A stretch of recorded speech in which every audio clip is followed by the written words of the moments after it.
Demonstrators protested President Trump's travel ban outside the Supreme Court in June.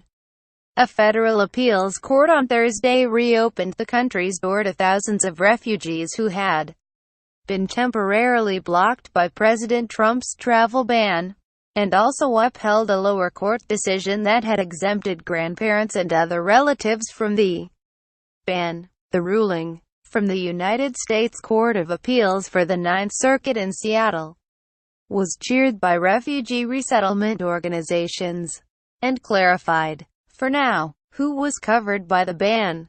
Sign up for the morning briefing newsletter in June. The Supreme Court allowed parts of President Trump's executive order temporarily barring all travelers from 6 predominantly Muslim countries, and all refugees, to take effect, while the court considered arguments over whether such a ban was constitutional. But the court said the government should let in travelers and refugees with a bona fide relationship with a person or entity in the United States, without fully defining what that meant. The administration defined it as immediate family members and in-laws, but not grandparents, cousins, aunts and uncles. It also excluded refugees whose only tie to the United States was to the resettlement agency that was working to bring them into the country. In July, Judge Derek K. Watson of Federal District Court in Honolulu disagreed with that interpretation for both refugees and relatives, and the administration appealed to the United States Court of Appeals for the Ninth Circuit. Justice Department lawyers argued that only parents, children, siblings and in-laws constitute close relatives. But the 3 judges of the appellate court, Michael Hawkins, Ronald Gould and Richard Paez, all appointees of President Bill Clinton, upheld Judge Watson's decision on Thursday. Stated simply, the government does not offer a persuasive explanation for why a mother-in-law is clearly a bona fide relationship, in the Supreme Court's prior reasoning, but a grandparent, grandchild, aunt, uncle, niece, nephew, or cousin is not, the 37-page opinion said. They also said that working with a resettlement agency meets the standard for a bona fide relationship with an entity in the United States. Justice Department lawyers argued that a resettlement agency has a relationship with the government, which contracts with the agency to assist refugees, but does not have a formal relationship with the refugees themselves.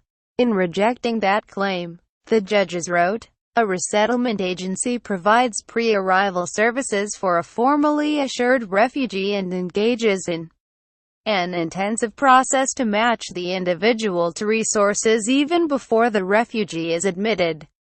These efforts, which the formal assurance embodies, evince a bona fide relationship between a resettlement agency and a refugee.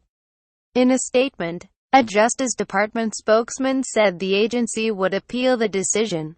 The Supreme Court has stepped in to correct these lower courts before, and we will now return to the Supreme Court to vindicate the executive branch's duty to protect the nation. In its June order, the Supreme Court rejected parts of earlier rulings by both the judge in Hawaii and the same appeals court. The United States Refugee Resettlement Program virtually ground to a halt at the end of June as a result of the travel ban.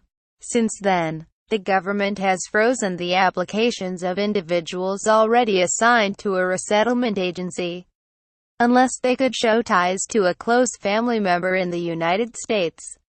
Some 24,000 refugees were affected, the court noted in its opinion. The court mandated that the government resume resettling refugees in the United States beginning in 5 days.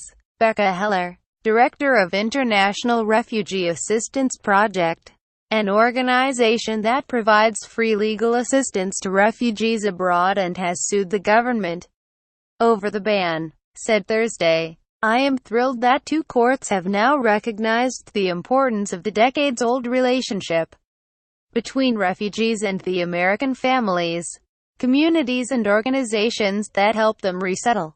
The 6 countries named in the president's ban are Iran, Libya, Somalia, Sudan, Syria and Yemen, all predominantly Muslim. In the fall, the Supreme Court will hear arguments over whether the ban was a legal exercise of the president's national security power, as the Trump administration argues, or an unconstitutional discrimination against Muslims, as opponents contend.